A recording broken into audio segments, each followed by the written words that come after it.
नमस्कार। आइए सच्चे भक्त बने।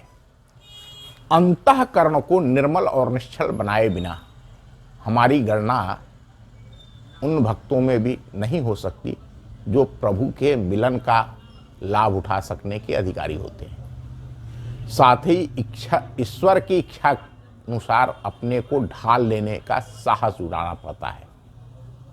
पतिव्रता स्त्री अपने स्वभाव, आचरण एवं क्रियाकलाप को पति की इच्छानुसार ढाल लेती है। इसके बिना दाम्पत्य जीवन कैसा? मिलन का आनंद कहाँ? समर्पण के आधार पर ही अद्वैत के रूप में परिणित हुआ जाता है। ईश्वर की इच्छा को अपनी इच्छा बनाकर उसके संकेत और निर्देशों को ही अपनी आकांक्षा और क्रिया में जोड़ देना, इसी का नाम समर्पण है। मिलन की साधना इससे पूरी होती है। आपकी इच्छाओं को पूरी करने के लिए ईश्वर के आगे गिड़गिड़ाना और नाक रगड़ना, भला यह भी कोई भक्ति है?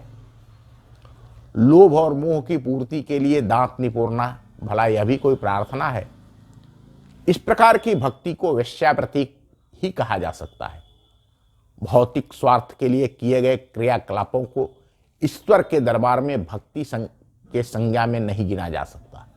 वहां तो भक्त की कसौटी यह है कि किसने अपनी कामनाओं और वासनाओं को तिलांजलि देकर ईश्वर की इच्छा को अपनी इच्छा बनाया है और उसी की मर्जी के अनुरूप चलने के लिए कठपुतली की तरह कौन तैयार हो गया है।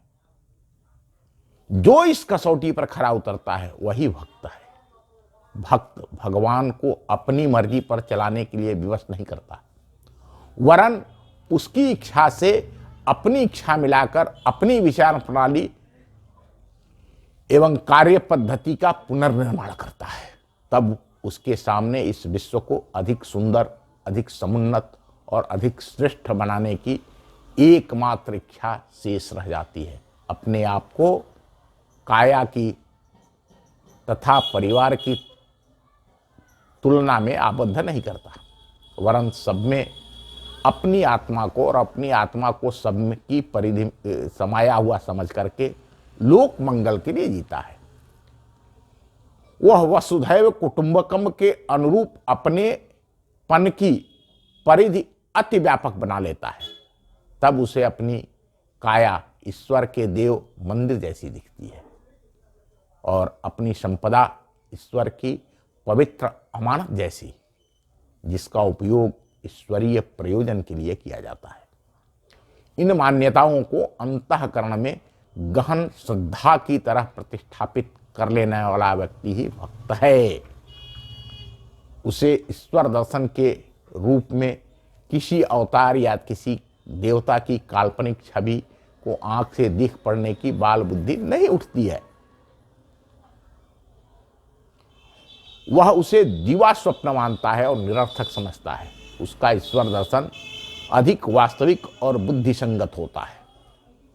जो अपनी विचारणा और प्रक्रिया में ईश्वर की प्रेरणा को चरितार्थ होते देखता है, जिसकी आत्मा में ईश्वर के सतपथ पर चलने की पुकार सुनाई पड़ती है, समझना चाहिए उसमें ईश्वर बोलता है, बात करता है, साथ रहता है और अपनी गोदी में उठाने का उपक्रम करता है। भक्ति की सार्थकता इसी बात पर निर्भर करती है।